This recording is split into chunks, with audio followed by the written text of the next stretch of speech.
ಜೈ ಹಿಂದ್ ಸ್ನೇಹಿತರೆ, ಇವತ್ತಿನ ವಿಡಿಯೋದಲ್ಲಿ ಕರ್ನಾಟಕದ ಪ್ರಮುಖ ನದಿಗಳ ಬಗ್ಗೆ ಮೋಸ್ಟ್ ಇಂಪಾರ್ಟೆಂಟ್ ಕ್ವಶನ್ಗಳನ್ನು ಚರ್ಚೆ ಮಾಡ್ತಾ ಹೋಗೋಣ. ಈ ವಿಡಿಯೋದಲ್ಲಿ ನಾವು ಕರ್ನಾಟಕದ ನದಿಗಳು ಉಗಮವಾಗುವ ಸ್ಥಳ, ಅದು ಸಮುದ್ರವನ್ನು ಅಥವಾ ಬೇರೆ ದೊಡ್ಡ ನದಿಯನ್ನು ಸೇರುವಂಥ ಸ್ಥಳ, ಅದರ ಉಪನದಿಗಳು, ಹೀಗೆ ಹಲವು ವಿಷಯಗಳ ಬಗ್ಗೆ ಸಂಪೂರ್ಣವಾಗಿ ವಿವರಣೆಯನ್ನು ನೋಡ್ತಾ ಹೋಗೋಣ. ಸೊ ವಿಡಿಯೋವನ್ನು ಪ್ರಾರಂಭದಿಂದ ಕೊನೆಯವರೆಗೂ ಸ್ಕಿಪ್ ಮಾಡದೆ ನೋಡಿ.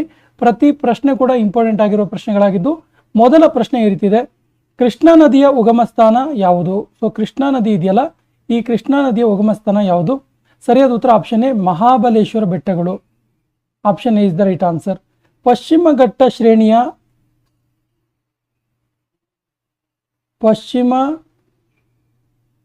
ಶ್ರೇಣಿಯ ಮಹಾಬಲೇಶ್ವರ ಬೆಟ್ಟಗಳಲ್ಲಿ ಈ ಕೃಷ್ಣಾ ನದಿ ಉಗಮವಾಗುತ್ತೆ. ಈ ಮಹಾಬಲೇಶ್ವರ ಬೆಟ್ಟಗಳಿರೋದು ಮಹಾರಾಷ್ಟ್ರ ರಾಜ್ಯದಲ್ಲಿ. ಈ ಕೃಷ್ಣಾ ನದಿ ಇದೆಯಲ್ಲ, ಕೃಷ್ಣಾ ನದಿ ಕರ್ನಾಟಕದ ಅತಿ ದೊಡ್ಡ ಜಲಾನಯನ ಪ್ರದೇಶವನ್ನು ಸೃಷ್ಟಿ ಮಾಡಿದೆ. ಜಲಾನಯನ ಪ್ರದೇಶ ಎಕ್ಸಾಮಲ್ಲಿ ಕೇಳ್ತಾರೆ, ಕರ್ನಾಟಕದ ಅತಿ ದೊಡ್ಡ ಜಲಾನಯನ ಪ್ರದೇಶ ಯಾವ ನದಿಯಿಂದ ಸೃಷ್ಟಿಯಾಗಿದೆ ಕೇಳಿದ್ರೆ ಕೃಷ್ಣಾ ನದಿಯಿಂದ. ಕೃಷ್ಣಾ ನದಿಯಿಂದ ಸುಮಾರು 1,13,030 ಚದರ ಕಿಲೋಮೀಟರ್ನಷ್ಟು ಜಲಾನಯನ ಪ್ರದೇಶ ಸೃಷ್ಟಿಯಾಗಿದ್ದು, ಕರ್ನಾಟಕದಲ್ಲಿ ಅತಿ ದೊಡ್ಡ ಹೈಯೆಸ್ಟ್ ಜಲಾನಯನ ಪ್ರದೇಶ ಆಗಿದೆ. ಇದು ಸಮುದ್ರವನ್ನು ಸೇರುತ್ತೆ, ಬಂಗಾಳ ಕೊಲ್ಲಿಯನ್ನು ಸೇರುತ್ತೆ, ದಿವಿ ಬಳಿ, ದಿವಿ ಎನ್ನುವಂತಹ ಪ್ರದೇಶದ ಬಳಿ ಬಂಗಾಳ ಕೊಲ್ಲಿಯನ್ನು ಸೇರುತ್ತೆ.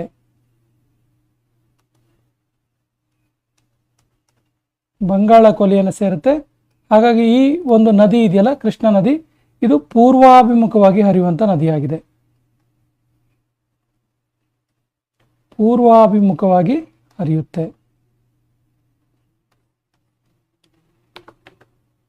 ತುಂಗಭದ್ರಾ ನದಿಯ ಉಗಮ ಸ್ಥಾನ ಯಾವುದು? ಸರಿಯಾದ ಉತ್ತರ, ತುಂಗಭದ್ರಾ ನದಿಯ ಉಗಮ ಸ್ಥಾನ ಗಂಗಾ ಮೂಲ. Option B is the right answer. Ganga ಮೂಲ ತುಂಗಭದ್ರಾ ನದಿಯ ಉಗಮ ಸ್ಥಾನವಾಗಿದೆ. ಇದು ಕೂಡ ಪಶ್ಚಿಮ ಘಟ್ಟ ಶ್ರೇಣಿಯಲ್ಲಿ ಬರುವಂಥದ್ದು.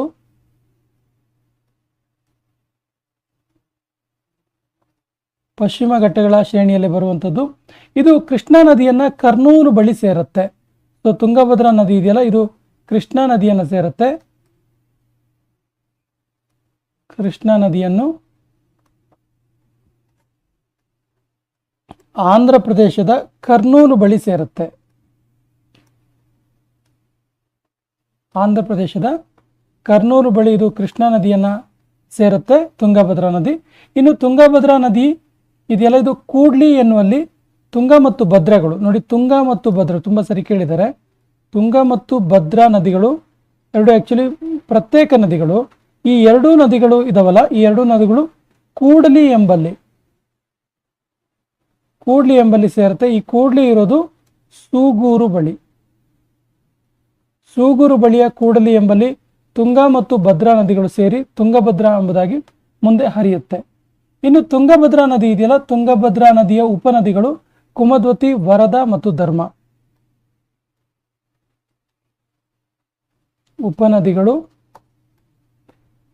ತುಂಗಭದ್ರಾ ನದಿಯ ಉಪನದಿಗಳು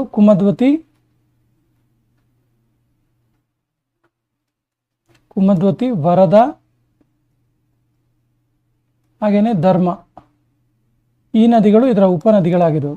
ನಾನು ಇಲ್ಲೊಂದು ಅಂಶವನ್ನು ಬಿಟ್ಟೆ, ಏನು ಕೇಳಿದ್ರೆ ಕೃಷ್ಣಾ ನದಿ ಇದೆಯಲ್ಲ, ಕೃಷ್ಣಾ ನದಿ ಪ್ರಮುಖವಾದ ಉಪನದಿಗಳನ್ನು ಹೊಂದಿದೆ. ತುಂಬ ಉಪನದಿಗಳಿದ್ದಾವೆ. ಯಾವುದಂತ ಒಂದ್ಸರಿ ಹೇಳ್ತೀನಿ, ನೆನ್ಪು ಮಾಡ್ಕೊಳ್ಳಿ. ಭೀಮಾ, ಕೊಯ್ನಾ, ಪಂಚ್ಗಂಗಾ, ದೂದ್ಗಂಗಾ, ತುಂಗಭದ್ರಾ, ಹಿರಣ್ಯಕೇಶಿ, ಘಟಪ್ರಭಾ, ಮಲಪ್ರಭಾ. ಭೀಮಾ, ಕೊಯ್ನಾ, ಪಂಚ್ಗಂಗಾ, ದೂದ್ಗಂಗಾ, ತುಂಗಭದ್ರಾ, ಹಿರಣ್ಯಕೇಶಿ, ಘಟಪ್ರಭಾ ಮತ್ತು ಮಲಪ್ರಭಾ. ಈ ನದಿಗಳು ಕೃಷ್ಣಾ ನದಿಯ ಉಪನದಿಗಳಾಗಿವೆ.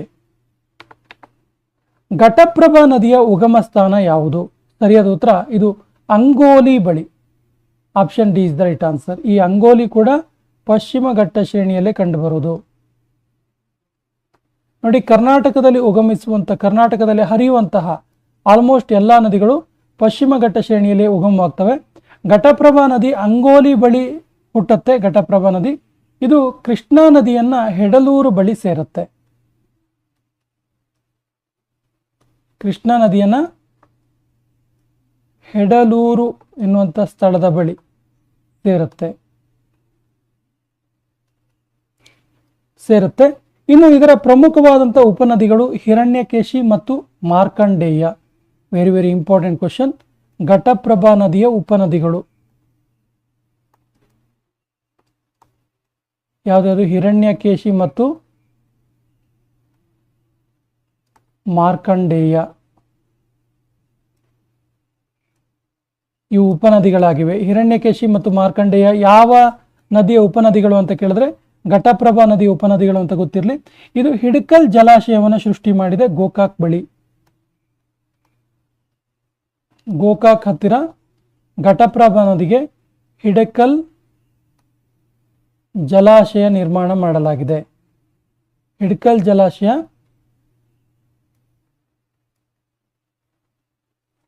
ಜಲಾಶಯ ನಿರ್ಮಾಣ ಮಾಡಲಾಗಿದೆ. ಎಲ್ಲಿ ಕೇಳಿದ್ರೆ ಗೋಕಾಕ್ ಹತ್ತಿರ. ಭೀಮಾ ನದಿಯ ಉಗಮ ಸ್ಥಾನ ಯಾವುದು? ಭೀಮಾ ನದಿಯ ಉಗಮ ಸ್ಥಾನ ಯಾವುದು ಕೇಳಿದ್ರೆ Bhimashankar. Option A is the right answer. ಈ ಭೀಮಾಶಂಕರ ಇರೋದು ಮಹಾರಾಷ್ಟ್ರದಲ್ಲಿ. ಮಹಾರಾಷ್ಟ್ರ ರಾಜ್ಯದ ಭೀಮಾಶಂಕರದಲ್ಲಿ ಭೀಮಾ ನದಿ ಉಗಮವಾಗತ್ತೆ. ಭೀಮಾ ನದಿ ಇದು ಮಲಕಾಪುರದ ಬಳಿ ಕೃಷ್ಣಾ ನದಿಯನ್ನು ಸೇರುತ್ತೆ.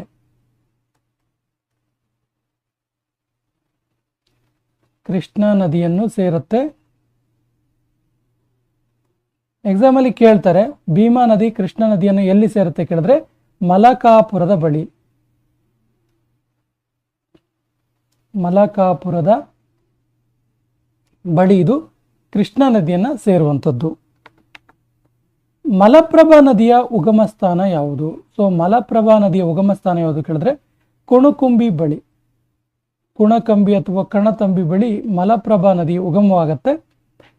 ಇದು ಕೂಡ ಪಶ್ಚಿಮ ಘಟ್ಟ ಶ್ರೇಣಿಯಲ್ಲಿದೆ. ಇದು ಕೃಷ್ಣಾ ನದಿಯನ್ನ ಮಲಪ್ರಭಾ ನದಿ ಕೃಷ್ಣಾ ನದಿಯನ್ನ ಸೇರುತ್ತೆ.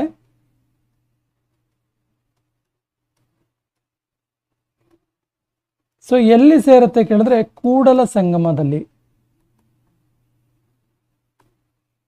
ಕೂಡಲ ಸಂಗಮದಲ್ಲಿ. ಸೊ ಕೂಡ್ಲಿ ಅಂದ್ರೆ ತುಂಗಾ ಮತ್ತು ಭದ್ರಾ ನದಿಗಳು ಸೇರುವ ಜಾಗ. ಕೂಡಲ ಸಂಗಮ ಅಂದ್ರೆ ಮಲಪ್ರಭಾ ನದಿ ಕೃಷ್ಣಾ ನದಿಯನ್ನ ಸೇರುವ ಜಾಗ ಅಂತ ಗೊತ್ತಿರಲಿ. ಇದಕ್ಕೆ ಇನ್ನೊಂದು ಹೆಸರಿದೆ ಈ ಮಲಪ್ರಭಾ ನದಿಗೆ. ಏನ್ ಕೇಳಿದ್ರೆ ನವಿಲು ತೀರ್ಥ.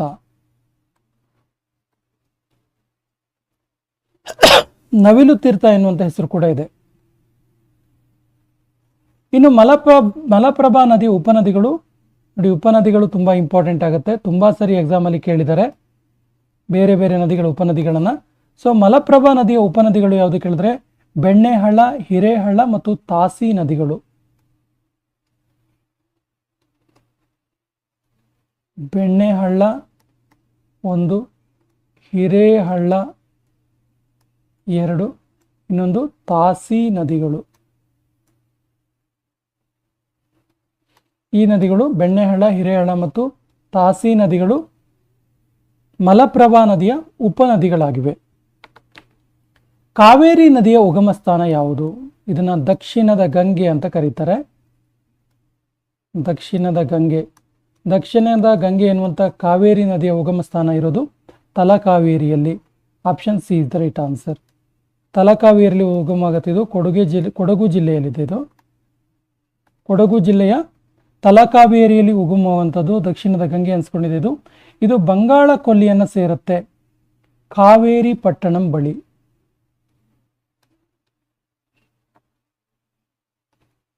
ಬಂಗಾಳ ಕೊಲ್ಲಿಯನ್ನು ಕಾವೇರಿ ಪಟ್ಟಣಂ ಬಳಿ ಸೇರುತ್ತೆ. ಇಲ್ಲಿ ಕಾವೇರಿ ಪಟ್ಟಣಂ ಎನ್ನುವಂಥ ಸ್ಥಳದ ಬಳಿ ಬಂಗಾಳ ಕೊಲ್ಲಿಯನ್ನು ಸೇರುತ್ತೆ. ಸೊ ಇದು ಕೂಡ ಪೂರ್ವಾಭಿಮುಖವಾಗಿ ಹರಿಯುವ ನದಿಗಳಲ್ಲಿ ಒಂದು. ಬಂಗಾಳ ಕೊಲ್ಲಿ ಸೇರುತ್ತೆ ಅಂದರೆ ಅದರ ಅರ್ಥ ಪೂರ್ವಾಭಿಮುಖವಾಗಿ ಹರಿಯುತ್ತೆ ಅಂತೇಳಿ. ಅದೇ ಪಶ್ಚಿಮಾಭಿಮುಖವಾಗಿ ಹರಿದ್ರೆ ಅದು ಅರಬ್ಬಿ ಸಮುದ್ರವನ್ನು ಸೇರುತ್ತೆ. ಇನ್ನು ಕಾವೇರಿ ನದಿಯ ಬಗ್ಗೆ ಇಂಪಾರ್ಟೆಂಟ್ ಅಂಶ ಏನು ಕೇಳಿದ್ರೆ ಅದರ ಉಪನದಿಗಳು.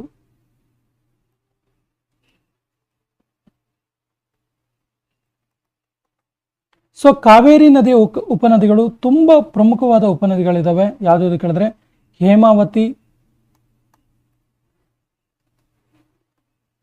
ಹೇಮಾವತಿ, ಲಕ್ಷ್ಮಣ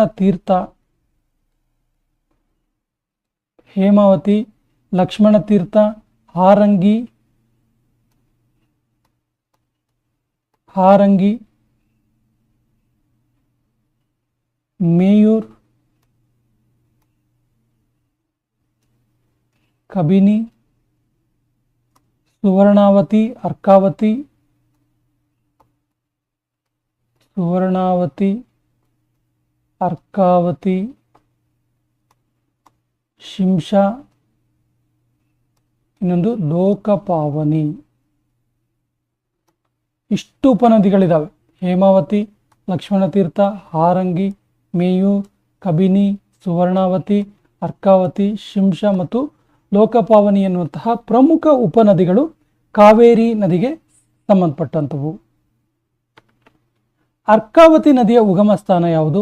ಸರಿಯಾದ ಉತ್ತರ ಇದು ನಂದಿ ಬೆಟ್ಟದಲ್ಲಿ ಉಗಮವಾಗುವಂಥದ್ದು. Option D is the right answer. ಇದು ಕಾವೇರಿ ನದಿಯನ್ನು ಸೇರುತ್ತೆ, ಬೆಂಗಳೂರು ಹತ್ತಿರ. ಬೆಂಗಳೂರು ಬಳಿ ಕಾವೇರಿ ನದಿಯನ್ನು ಸೇರುತ್ತೆ.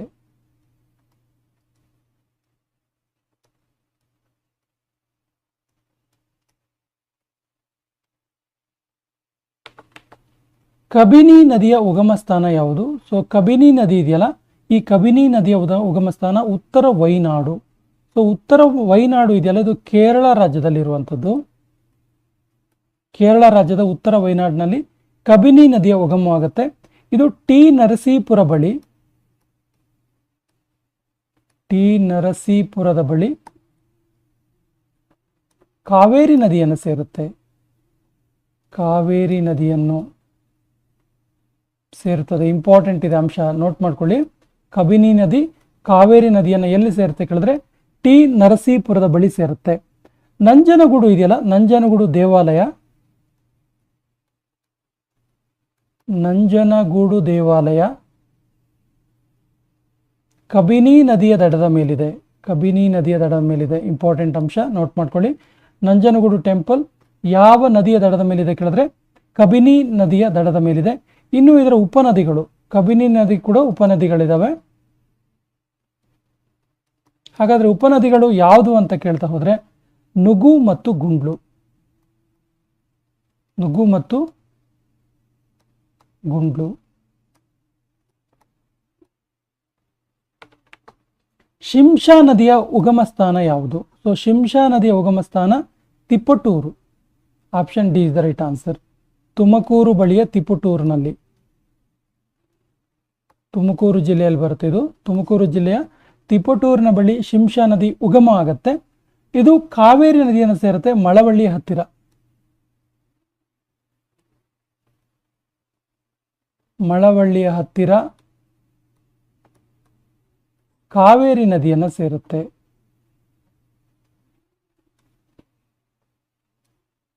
ಕಾವೇರಿ ನದಿಯನ್ನು ಸೇರುತ್ತದೆ. ಕೇಳ್ತಾರೆ ಶಿಂಷಾ ನದಿ ಕಾವೇರಿ ನದಿಯನ್ನು ಎಲ್ಲಿ ಸೇರುತ್ತೆ ಕೇಳಿದ್ರೆ ಮಳವಳ್ಳಿಯ ಹತ್ತಿರ. ಇದರ ಉಗಮ ಸ್ಥಾನ ಯಾವುದು ಕೇಳಿದ್ರೆ ತಿಪಟೂರು. ಹೇಮಾವತಿ ನದಿಯ ಉಗಮ ಸ್ಥಾನ ಯಾವುದು? ಸರಿಯಾದ ಉತ್ತರ ಹೇಮಾವತಿ ನದಿ ಚಿಕ್ಕಮಗಳೂರು ಜಿಲ್ಲೆಯಲ್ಲಿ ಉಗಮ ಆಗುತ್ತೆ. ಚಿಕ್ಕಮಗಳೂರು ಜಿಲ್ಲೆಯಲ್ಲಿ ಉಗಮ ಆಗುತ್ತೆ, ವಿಶೇಷವಾಗಿ ಮೂಡಿಗೆರೆ ಹತ್ತಿರ.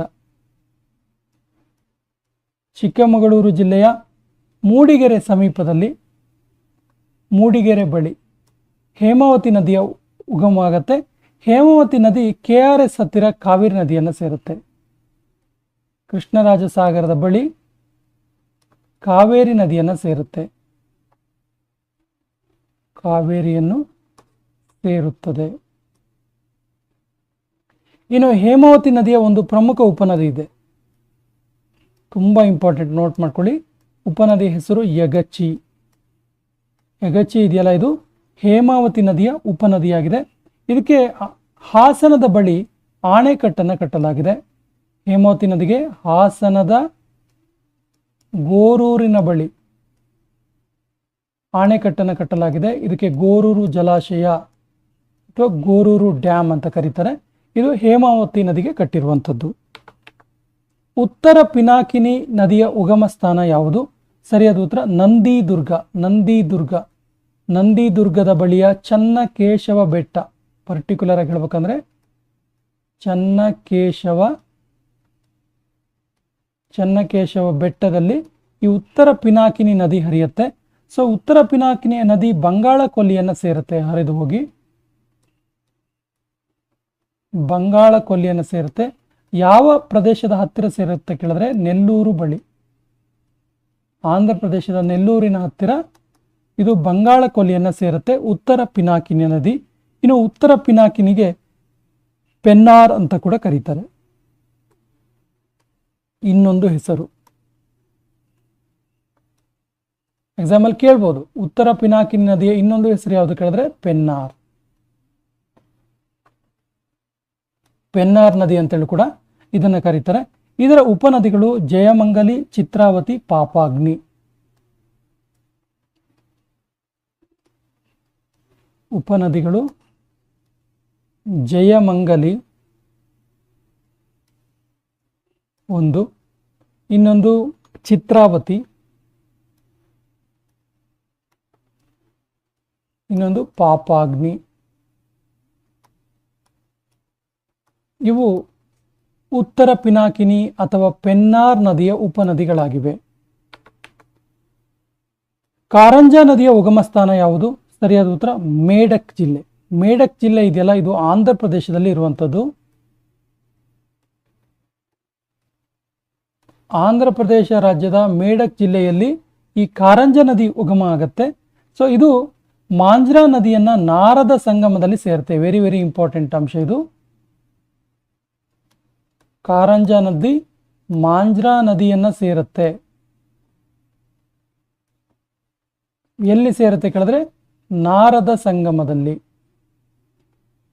ಎಕ್ಸಾಂಪಲ್ ಹೀಗೆ ಕೇಳ್ಬೋದು, ನಾರದ ಸಂಗಮದಲ್ಲಿ ಸಂಧಿಸುವಂತಹ ನದಿಗಳು ಯಾವ್ದ್ಯಾವುದು ಅಂತೇಳಿ.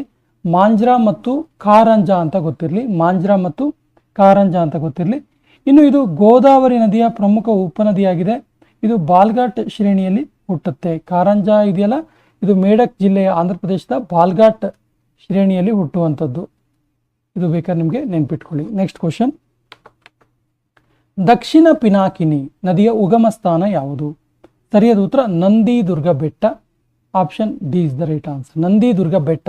ನಂದಿದುರ್ಗ ಬೆಟ್ಟದಲ್ಲಿ ದಕ್ಷಿಣ ಪಿನಾಕಿನಿ ಉಗಮ ಸ್ಥಾನ. ಇದು ಬಂಗಾಳ ಕೊಲ್ಲಿಯನ್ನು ಸೇರುತ್ತೆ. ಕಡ್ಲೂರು ಬಳಿ ಕಡ್ಲೂರು ಬಳಿ ದಕ್ಷಿಣ ಪಿನಾಕಿನಿ ಇದೆಯಲ್ಲ, ಇದು ಬಂಗಾಳ ಕೊಲ್ಲಿಯನ್ನು ಸೇರುತ್ತೆ. ಬಂಗಾಳ ಕೊಲ್ಲಿ ಸೇರುತ್ತದೆ. ಪಾಲಾರ್ ನದಿಯ ಉಗಮ ಸ್ಥಾನ ಯಾವುದು? ಸರಿಯಾದ ಉತ್ತರ ನಂದಿದುರ್ಗ. ನಂದಿದುರ್ಗ ಅಂದ್ರೆ ಇದು ಕೋಲಾರದ ಹತ್ರ ಉಗಮವಾಗುವಂಥದ್ದು. ಕೋಲಾರದ ತಗಳವಾರ, ಕೋಲಾರದ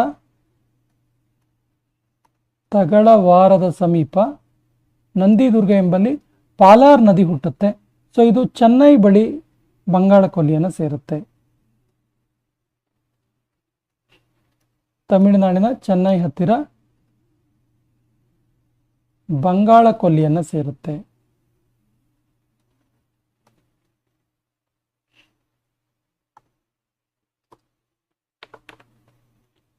ವೇದಾವತಿ ನದಿ ಇದರ ಉಗಮ ಸ್ಥಾನ ಯಾವುದು? ಸೊ ವೇದಾವತಿ ನದಿ ಇದೆಯಲ್ಲ, ಇದಕ್ಕೆ ಇನ್ನೊಂದು ಹೆಸರಿದೆ, ವೇದಾವತಿ ನದಿ. ಇದಕ್ಕಿರುವಂಥ ಇನ್ನೊಂದು ಹೆಸರು ಏನು ಕೇಳಿದ್ರೆ, ವೇದಾವತಿ ನದಿಗೆ ಹಗರಿ ನದಿ ಅಂತ ಕೂಡ ಕರೀತಾರೆ. ಹಗರಿ ನದಿ. ಸೊ ನಿಮ್ಗೆ ಎಕ್ಸಾಮಲ್ಲಿ ಹಗರಿ ನದಿ ಅಂತ ಕೇಳಿದ್ರು ಗೊತ್ತಿರಲಿ. ಸೊ ಈ ಹಗರಿ ಅಥವಾ ವೇದಾವತಿ ನದಿಯ ಉಗಮ ಸ್ಥಾನ ಎಲ್ಲಿ ಕೇಳಿದ್ರೆ ಸರಿಯಾದ ಉತ್ತರ Baba Budangiri. Option D is the right answer. ಇದು ಚಿಕ್ಕಮಗಳೂರು ಜಿಲ್ಲೆಯಲ್ಲಿರುವಂಥದ್ದು ಬಾಬಾ ಬುಡನ್ಗಿರಿ. ಚಿಕ್ಕಮಗಳೂರು ಜಿಲ್ಲೆಯ ಬಾಬಾ ಬುಡನ್ಗಿರಿಯಲ್ಲಿ ವೇದಾವತಿ ನದಿ ಉಗಮವಾಗುತ್ತೆ. ಇದು ವಾಣಿ ವಿಲಾಸ ಸಾಗರವನ್ನು ಸೃಷ್ಟಿ ಮಾಡಿದೆ. ವಿ ಸಾಗರ್ ಅಂತ ನಾವೇನು ಕರಿತೀವಲ್ಲ, ವಾಣಿ ವಿಲಾಸ ಸಾಗರ. ವಾಣಿ ವಿಲಾಸ ಸಾಗರ ಜಲಾಶಯ ಅಥವಾ ಡ್ಯಾಮ್ ಏನಿದೆಯಲ್ಲ, ಇದು ವೇದಾವತಿ ನದಿಯಿಂದ ಸೃಷ್ಟಿಯಾಗಿರುವಂಥದ್ದು. ಇದಕ್ಕೆ ಇನ್ನೊಂದು ಹೆಸರು ಕೂಡ ಕರೀತಾರೆ ಮಾರಿ ಕಣಿವೆ. ಮಾರಿ ಕಣಿವೆ. ಇದು ಹಿರಿಯೂರಿನ ಹತ್ತಿರ ಇದೆ. ಚಿತ್ರದುರ್ಗ ಜಿಲ್ಲೆಯ ಹಿರಿಯೂರಿನ ಹತ್ತಿರ ಇದೆ. ಸೊ ಇದು ವೇದಾವತಿ ನದಿಯಿಂದ ಸೃಷ್ಟಿಯಾಗಿರುವಂಥ ಒಂದು ಜಲಾಶಯವಾಗಿದೆ. ತುಂಬ ಇಂಪಾರ್ಟೆಂಟ್, ತುಂಬ ಸರಿ ಕೇಳಿದ್ದಾರೆ ಎಕ್ಸಾಮಲ್ಲಿ. ಕಾಳಿ ನದಿಯ ಉಗಮ ಸ್ಥಾನ ಯಾವುದು? ಸರಿಯಾದ ಉತ್ತರ ಸೂಪಾದ ಹತ್ತಿರ ಡಿಗ್ಲಿ ಹಾಟ್. ಡಿಗ್ಲಿ ಹಾಟ್. Option D is the right answer. ಇದು ಎಲ್ಲಿದೆ ಕೇಳಿದ್ರೆ ಉತ್ತರ ಕನ್ನಡ ಜಿಲ್ಲೆಯ ಉತ್ತರ ಕನ್ನಡ ಜಿಲ್ಲೆಯ ಸೂಪಾದ ಸಮೀಪ ಇದೆ. ಸೂಪಾದ ಸಮೀಪ ಇರುವಂತಹ ಡಿಗ್ಲಿ ಹಾಟಲ್ಲಿ ಕಾಳಿ ನದಿಯ ಉಗಮ ಆಗುತ್ತೆ. ಸೊ ಕಾಳಿ ನದಿ ಒಂದು ಫಾಲ್ಸ್ ಅನ್ನು ಕೂಡ ಸೃಷ್ಟಿ ಮಾಡುತ್ತೆ, ಲಾಲ್ಗುಳಿ ಜಲಪಾತ. ಕರ್ನಾಟಕದಲ್ಲಿ ಹರಿಯುವಂತಹ ಫಾಲ್ಸ್ಗಳ ಬಗ್ಗೆ ಇದೇ ವಿಡಿಯೋದಲ್ಲಿ ಮತ್ತೆ ತಿಳ್ಕೊಳ್ಳೋಣ. ಸೊ ಇದರ ಪ್ರಮುಖ ಉಪನದಿಗಳು ತಟ್ಟೆಹಳ್ಳ,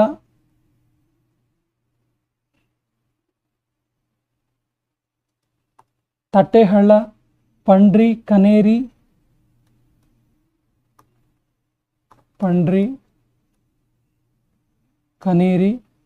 ವಾಕಿ ಮತ್ತು ಮಾದ್ರಿ. ನೋಡಿ, ನಾವು ಈ ಹೆಸರನ್ನೇ ಕೇಳಿರಲ್ಲ. ತಟ್ಟೆಹಳ್ಳ, ಪಂಡ್ರಿ, ಕನೇರಿ, ವಾಕಿ ಮತ್ತು ಮಾದ್ರಿಗಳಿದಾವಲ್ಲ, ಇವೆಲ್ಲವೂ ಕೂಡ ಕಾಳಿ ನದಿಯ ಉಪನದಿಗಳಾಗಿವೆ. ಅಘನಾಶಿನಿ ನದಿ, ಇದರ ಉಗಮ ಸ್ಥಾನ ಯಾವುದು? ಸೊ ಅಘನಾಶಿನಿ ನದಿಯ ಉಗಮ ಸ್ಥಾನ ಶಿರಸಿ ಹತ್ರ.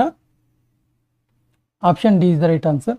ಶಿರಸಿ ಹತ್ರ ಉಗಮಿಸುವಂತಹ ಅಘನಾಶಿನಿ ನದಿ ಇದೆಯಲ್ಲ, ಇದು ಅರಬ್ಬಿ ಸಮುದ್ರವನ್ನ ತದಡಿ ಹತ್ತಿರ ಸೇರುತ್ತೆ. ತದಡಿ ಬಳಿ ಅರಬ್ಬಿ ಸಮುದ್ರ ಸೇರುತ್ತೆ.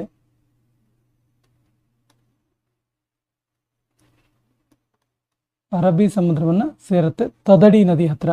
ಇದು ಉಂಚಳ್ಳಿ ಫಾಲ್ಸ್ ಅನ್ನು ಸೃಷ್ಟಿ ಮಾಡಿದೆ. ಇದರ ಜೊತೆಗೆ ಶಿವಗಂಗಾ ಮತ್ತು ಇಳಿಮನೆ, ಉಂಚಳ್ಳಿ, ಶಿವಗಂಗೆ, ಇಳಿಮನೆ, ಈ ಮೂರು ಕೂಡ ಫಾಲ್ಸ್ಗಳಾಗಿದ್ದು, ಈ ಮೂರು ಫಾಲ್ಸ್ ಅನ್ನು ಸೃಷ್ಟಿ ಮಾಡಿದ್ದು ಅಘನಾಶಿನಿ ನದಿ.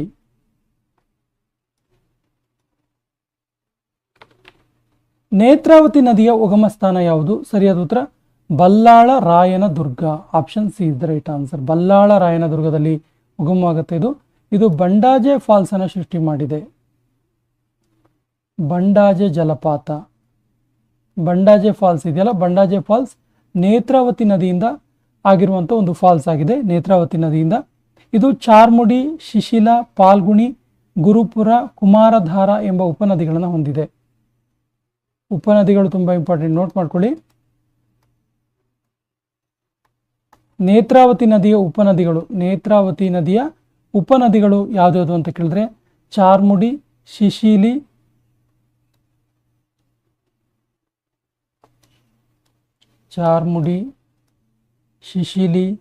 ಪಾಲ್ಗುಣಿ,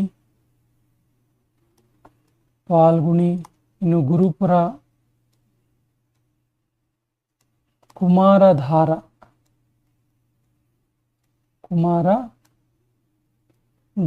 ಇವು ನೇತ್ರಾವತಿ ನದಿಯ ಉಪನದಿಗಳಾಗಿವೆ. ಗಂಗಾವಳಿ ನದಿಯ ಉಗಮ ಸ್ಥಾನ ಯಾವುದು? ಸೊ ಈ ಗಂಗಾವಳಿ ನದಿಗೆ ಬೇಡ್ತಿ ಎಂಬ ಹೆಸರಿದೆ. ಬೇಡ್ತಿ ನದಿ, ಗಂಗಾವಳಿ ನದಿ, ಇನ್ನೊಂದು ಹೆಸರಿಂದ ಕೂಡ ಕರೀತಾರೆ ಇದಕ್ಕೆ ಶಾಲ್ಮಲ. ಈ ಹೆಸರನ್ನ ನಾವು ಸಿ ಯಶೋತ್ ಅವರ ಸಾಂಗಲ್ಲಿ ಕೇಳ್ತಾ ಇದ್ವಿ, ಶಾಲ್ಮಲ ಅಂತೇಳಿ. ಸೊ ಗಂಗಾವಳಿ ನದಿಯ ಉಗಮ ಸ್ಥಾನ ಎಲ್ಲಿ ಕೇಳಿದ್ರೆ ಇದು ಸೋಮೇಶ್ವರ ಕುಂಡ, ಇಲ್ಲಿ ಉಗಮ ಆಗುತ್ತೆ. ಹಿಂದಿನ ಇಂಡಿಯನ್ ರಿವರ್ಸ್ ನಾವು ವಿಡಿಯೋ ಮಾಡಿದಾಗ ಯಾರೋ ಒಬ್ರು ಸ್ನೇಹಿತರು ಈ ಗಂಗಾವಳಿ ನದಿಯ ಉಗಮ ಸ್ಥಾನ ಅದ್ರ ನಾವಲ್ಲಿ ಬೇಡ್ತಿ ನದಿ ಅಂತ ಹೇಳಿದ್ವಿ. ಬೇಡ್ತಿ ನದಿಯ ಉಗಮ ಸ್ಥಾನವನ್ನು ಸೋಮೇಶ್ವರ ಕುಂಡ ಅಂತ ಸ್ಪಷ್ಟವಾಗಿ ಹೇಳಿದ್ರು, ಅದನ್ನು ನಾವು ನೆನ್ಪು ಮಾಡ್ಕೊಳ್ತೀವಿ ಇಲ್ಲಿ. ಸೊ ಇದು ಸೋಮೇಶ್ವರ ಕುಂಡ, ಆ್ಯಕ್ಚುಲಿ ಇದು ಧಾರವಾಡದ ಹತ್ತಿರ ಇರೋದು, ಧಾರವಾಡದ ಬಳಿ, ಹುಬ್ಳಿ ಧಾರವಾಡದ ಹತ್ತಿರ ಇರುವಂಥದ್ದು. ಇದು ಸೋಮೇಶ್ವರ ಕುಂಡದಲ್ಲಿ ಇದು ಉಗಮ ಆಗುತ್ತೆ. ಇದು ಗಂಗಾವಳಿ ಹತ್ತಿರ ಅರಬ್ಬಿ ಸಮುದ್ರ ಸೇರುತ್ತೆ. ಗಂಗಾವಳಿ ಬಳಿ ಅರಬ್ಬಿ ಸಮುದ್ರವನ್ನು ಸೇರುವಂಥದ್ದು. ಇದು ಮಾಗೋಡು ಫಾಲ್ಸ್ ಅನ್ನು ಸೃಷ್ಟಿ ಮಾಡಿದೆ. ವೆರಿ ವೆರಿ ಇಂಪಾರ್ಟೆಂಟ್ ಅಂಶ ಇದು. ಮಾಗೋಡು ಜಲಪಾತ, ಮಾಗೋಡು ಫಾಲ್ಸ್, ಇದನ್ನ ಮತ್ತೆ ನಾವು ನೋಡೋಣ. ಮಹದಾಯಿ ನದಿಯ ಉಗಮ ಸ್ಥಾನ ಯಾವುದು? ಸರಿಯಾದ ಉತ್ತರ ಇದು ದೇವಾಂಗ ಎನ್ನುವಂಥ ಪ್ರದೇಶದಲ್ಲಿ ಉಗಮ ಆಗುತ್ತೆ. ಈ ದೇವಾಂಗ ಇದೆಯಲ್ಲ, ಇದು ಬೆಳಗಾವಿ ಜಿಲ್ಲೆಯಲ್ಲಿದೆ. ಬೆಳಗಾವಿ ಡಿಸ್ಟಿಕ್ ಇರುವಂಥದ್ದು ಈ ದೇವಾಂಗ ಅನ್ನುವಂಥದ್ದು. ಇದು ಪಣಜಿ ಬಳಿ, ಗೋವಾದ ಪಣಜಿ ಬಳಿ ಅರಬ್ಬಿ ಸಮುದ್ರವನ್ನು ಸೇರುತ್ತೆ. ಈ ಮಹದಾಯಿ ನದಿಯಿಂದ ಕಳಸಾ ಬಂಡೂರಿ ನಾಲಾ ಯೋಜನೆಯನ್ನು ಮಾಡಲಾಗಿದೆ. ಕಳಸಾ ಬಂಡೂರಿ ಯೋಜನೆ ಇದೆಯಲ್ಲ ಇದು ಮಹದಾಯಿ ನದಿಗೆ ರಿಲೇಟೆಡ್ ಆಗಿರುವಂಥದ್ದು. ಶರಾವತಿ ನದಿಯ ಉಗಮ ಸ್ಥಾನ ಯಾವುದು? ಸರಿಯಾದ ಉತ್ತರ ಅಂಬುತೀರ್ಥ. ಶಿವಮೊಗ್ಗ ಜಿಲ್ಲೆಯ ತೀರ್ಥಹಳ್ಳಿ ತಾಲೂಕಿನ ಅಂಬುತೀರ್ಥದಲ್ಲಿ ಈ ಶರಾವತಿ ನದಿ ಉಗಮವಾಗುತ್ತೆ. ಇದು ಹೊನ್ನಾವರದ ಬಳಿ ಅರಬ್ಬಿ ಸಮುದ್ರವನ್ನು ಸೇರುತ್ತೆ. ಹೊನ್ನಾವರದ ಹತ್ತಿರ ಅರಬ್ಬಿ ಸಮುದ್ರವನ್ನು ಸೇರುವಂಥದ್ದು. ಇದು ಕೂಡ ಪಶ್ಚಿಮಾಭಿಮುಖವಾಗಿ ಹರಿಯುವಂತಹ ಒಂದು ಪ್ರಮುಖವಾದ ನದಿಯಾಗಿದೆ. ಇನ್ನು ಇದರ ಉಪನದಿಗಳು ತುಂಬ ಇಂಪಾರ್ಟೆಂಟ್, ನೋಟ್ ಮಾಡ್ಕೊಳ್ಳಿ. ಸೊ ಶರಾವತಿ ನದಿಯ ಉಪನದಿಗಳು ಯಾವುದು ಕೇಳಿದ್ರೆ ಹರಿದ್ರಾವತಿ ಮತ್ತು ಎಣ್ಣೆಹೊಳೆ. ಹರಿದ್ರಾವತಿ ಮತ್ತು ಎಣ್ಣೆಹೊಳೆ. ಸ್ನೇಹಿತರೆ, ಕೊನೆಯ ಪ್ರಶ್ನೆಗೆ ಹೋಗೋಕ್ಕಿಂತ ಮೊದಲು ಕರ್ನಾಟಕದ ಪ್ರಮುಖ ಜಲಪಾತಗಳ ಬಗ್ಗೆ ತಿಳ್ಕೊಳ್ಳೋಣ. ನಾನು ಆವಾಗಲೇ ಹೇಳಿದೆ ಕರ್ನಾಟಕದ ಪ್ರಮುಖ ಫಾಲ್ಸ್ಗಳನ್ನು ನಾನು ಈ ವಿಡಿಯೋದಲ್ಲಿ ಹೇಳ್ತೀನಿ ಅಂತೇಳಿ. ಸೊ ಒಂದೊಂದಾಗಿ ಫಾಲ್ಸನ್ನು ನಾವು ಮೊದಲಿಗೆ ಬರ್ತ್ಕೊಳ್ಳೋಣ. ಒಂದು ಜೋಗ ಜಲಪಾತ, ಜೋಗ್ ಫಾಲ್ಸ್. ಎರಡನೇದು ಬಂಡಾಜೆ ಫಾಲ್ಸ್, ಬಂಡಾಜೆ ಜಲಪಾತ. ಮೂರನೇದು ಉಂಚಳ್ಳಿ ಫಾಲ್ಸ್, ಉಂಚಳ್ಳಿ ಫಾಲ್ಸ್. ಇದಕ್ಕೆ ಲೂಸಿಂಗ್ಟನ್ ಫಾಲ್ಸ್ ಅಂತ ಕೂಡ ಕರೀತಾರೆ, ಲೂಸಿಂಗ್ಟನ್ ಫಾಲ್ಸ್. ಇನ್ನೊಂದು ಛಾಯಾ ಭಗವತಿ, ಛಾಯಾ ಭಗವತಿ ಫಾಲ್ಸ್. ಇನ್ನೊಂದು Shimsha falls. Then Magodu falls, Magodu ಜಲಾಶಯ. ನಂತರ ಏಳನೇದು ಗೋಕಾಕ್ ಫಾಲ್ಸ್, ಗೋಕಾಕ್ ಫಾಲ್ಸ್. ಎಂಟನೇದು ಹೊಗೇನಕಲ್ ಫಾಲ್ಸ್. ಎಂಟನೇದು ಲಾಲ್ಗುಳಿ, ಲಾಲ್ಗುಳಿ. ಒಂಬತ್ತನೇದು ಹೊಗೇನಕಲ್, ಹೊಗೇನಕಲ್ ಫಾಲ್ಸ್. ಹತ್ತನೇದು ಚುಂಚನಕಟ್ಟೆ, ಚುಂಚನಕಟ್ಟೆ. 11 ಮತ್ತು 12 ಗಗನಚುಕ್ಕಿ ಬರಚುಕ್ಕಿ, ಗಗನಚುಕ್ಕಿ ಮತ್ತು ಬರಚುಕ್ಕಿ. ನೋಡಿ ಇಷ್ಟು ಫಾಲ್ಸ್ಗಳಿದಾವೆ, ಒಟ್ಟು 11 ಪ್ರಮುಖವಾಗಿರುವಂಥ ಫಾಲ್ಸ್ಗಳಿವು. ಸೊ ಒಂದೊಂದಾಗಿ ನೋಡೋಣ. ಸಾಮಾನ್ಯವಾಗಿ ಫಾಲ್ಸನ್ನು ಕೇಳಿದಾಗ ಅದು ಯಾವ ನದಿಯಿಂದ ಸೃಷ್ಟಿಯಾಗಿದ್ದು ಅಂತ ಕೇಳ್ತಾರೆ, ಅಥವಾ ಎಲ್ಲಿ ಅದು ಬೀಳುತ್ತೆ ಅಂತ ಕೇಳ್ತಾರೆ. ಸೊ ನದಿಗಳನ್ನು ನೋಡ್ತೋಗೋಣ. ಜೋಗ್ ಫಾಲ್ಸ್ ಆ್ಯಸ್ ಯೂಶುವಲ್ ಆಗಲೇ ಹೇಳಿದಾಗೆ ಶರಾವತಿ. ಬಂಡಾಜೆ ಫಾಲ್ಸ್ ನೇತ್ರಾವತಿ ನದಿ ಸೃಷ್ಟಿ ಮಾಡುವಂಥದ್ದು. ಉಂಚಳ್ಳಿ ಫಾಲ್ಸಿಗೆ ಇನ್ನೊಂದು ಹೆಸರಿದೆ ಲೂಸಿಂಗ್ಟನ್ ಫಾಲ್ಸ್ ಅಂತೇಳಿ. ಸೊ ಇದು ಅಘನಾಶಿನಿ ನದಿ, ಆಗಲೇ ಹೇಳಿದ್ದೀವಿ ನಾವು ಇದನ್ನ, ಅಘನಾಶಿನಿ ನದಿ. ಇನ್ನು ಛಾಯಾ ಭಗವತಿ ಫಾಲ್ಸ್ ಇದೆಯಲ್ಲ, ಛಾಯಾ ಭಗವತಿ ಫಾಲ್ಸ್ ದೋಣಿ ನದಿ. ಶಿಂಷಾ ಫಾಲ್ಸ್ ಶಿಂಷಾ ನದಿ. ಮಾಗೋಡು ಫಾಲ್ಸ್, ಮಾಗೋಡು ಜಲಾಶಯ. ಇದು ಬೇಡ್ತಿ ಅಥವಾ ಗಂಗಾವಳಿ ನದಿ, ಬೇಡ್ತಿ ಅಥವಾ ಗಂಗಾವಳಿ ನದಿಯಿಂದ ಸೃಷ್ಟಿಯಾಗಿದೆ. ಇನ್ನು ಗೋಕಾಕ್ ಫಾಲ್ಸ್ ಘಟಪ್ರಭಾ ನದಿ, ಘಟಪ್ರಭಾ ನದಿ. ಲಾಲ್ಗುಳಿ ಫಾಲ್ಸ್ ಕಾಳಿ ನದಿ. ಹೊಗೇನಕಲ್ ಫಾಲ್ಸ್, ಹೊಗೇನಕಲ್ ಫಾಲ್ಸ್ ಚುಂಚನಕಟ್ಟೆ, ಗಗನಚುಕ್ಕಿ, ಬರಚುಕ್ಕಿ ಇವೆಲ್ಲವೂ ಕೂಡ ಕಾವೇರಿ ನದಿಯಿಂದ ಸೃಷ್ಟಿಯಾಗಿರುವಂತಹ ಫಾಲ್ಸ್ಗಳಾಗಿವೆ. ಸರಿಯಾಗಿ ನೋಟ್ ಮಾಡ್ಕೊಳ್ಳಿ. ಪ್ರಮುಖವಾಗಿ ಒಟ್ಟು 12 ಫಾಲ್ಸನ್ನು ನಾವು ನೋಡ್ತೀವಿ. ಗಗನಚುಕ್ಕಿ ಬರಚುಕ್ಕಿ ಸಪ್ರೇಟಾಗಿ ಕನ್ಸಿಡರ್ ಮಾಡಿದ್ರೆ ಪ್ರಮುಖವಾದ ಜಲಪಾತಗಳಿವು. ಕೊನೆಯ ಪ್ರಶ್ನೆ ಈ ರೀತಿ ಇದೆ, ಮಾಂಜ್ರಾ ನದಿಯ ಉಗಮ ಸ್ಥಾನ ಯಾವುದು? ಮಾಂಜ್ರಾ ನದಿ ಬಗ್ಗೆ ನೋಡಿ, ಉಗಮ ಸ್ಥಾನ ಮಾತ್ರ ನೀವು ಹೇಳಿ ಏನೇನು ಅಂದರೆ ಮೇಡಕ್ ಜಿಲ್ಲೆ, ದೇವಾಂಗ, ಬಾಲ್ಘಾಟ್ ಮತ್ತು ಅಂಬುತೀರ್ಥ. ಮಾಂಜ್ರಾ ನದಿಯ ಬಗ್ಗೆ ಇರುವಂಥ ಇಂಪಾರ್ಟೆಂಟ್ ಅಂಶಗಳು ಏನು ಕೇಳಿದ್ರೆ ಇದು ಗೋದಾವರಿ ನದಿಯನ್ನು ಸೇರುತ್ತೆ. ಇಂಪಾರ್ಟೆಂಟ್ ನೋಡಿ, ಇದು ಗೋದಾವರಿ ನದಿಯನ್ನು ಸೇರುತ್ತೆ. ಎಲ್ಲಿ ಸೇರುತ್ತೆ ಕೇಳಿದ್ರೆ ನಿಜಾಮಾಬಾದ್ ಬಳಿ. ಗೋದಾವರಿ ನದಿಯ ಪ್ರಮುಖ ಉಪನದಿ ಕೂಡ ಹೌದಿದು. ಹಾಗಾದರೆ ಮಾಂಜ್ರಾ ನದಿ ಉಗಮ ಸ್ಥಾನ ಯಾವುದು? ಮೇಡಕ್ ಜಿಲ್ಲೆ, ದೇವಾಂಗ, ಬಾಲ್ಘಾಟ್, ಅಂಬುತೀರ್ಥ. ಸರಿಯಾದ ಉತ್ತರವನ್ನು ಕಮೆಂಟ್ ಬಾಕ್ಸಲ್ಲಿ ಕಮೆಂಟ್ ಮಾಡಿ ಮತ್ತು ನಮ್ಮ ಚಾನಲ್ ಫಸ್ಟ್ ಟೈಮ್ ನೋಡ್ತಾ ಇದ್ದರೆ ಸಬ್ಸ್ಕ್ರೈಬ್ ಮಾಡಿ. ಸ್ನೇಹಿತರೆ, ಈ ರೀತಿ ಟಾಪಿಕ್ ವೈಸ್ ಪ್ರಶ್ನೋತ್ತರಗಳು ನಿಮ್ಗೆ ಇಷ್ಟ ಆದರೆ ಯಾವ ಟಾಪಿಕ್ ಮಾಡ್ಬೇಕಂತ ಹೇಳಿ ಕಮೆಂಟ್ ಬಾಕ್ಸಲ್ಲಿ ಕಮೆಂಟ್ ಮಾಡಿ. ಆ ಟಾಪಿಕ್ಗೆ ರಿಲೇಟೆಡ್ ಆಗಿರುವಂಥ ಪ್ರಮುಖ ಪ್ರಶ್ನೋತ್ತರಗಳನ್ನು ವಿತ್ ಎಕ್ಸ್ಪ್ಲನೇಷನ್ ಮಾಡಿಕೊಡುವಂಥ ಪ್ರಯತ್ನ ಮಾಡ್ತೀವಿ. ಜೈ ಹಿಂದ್.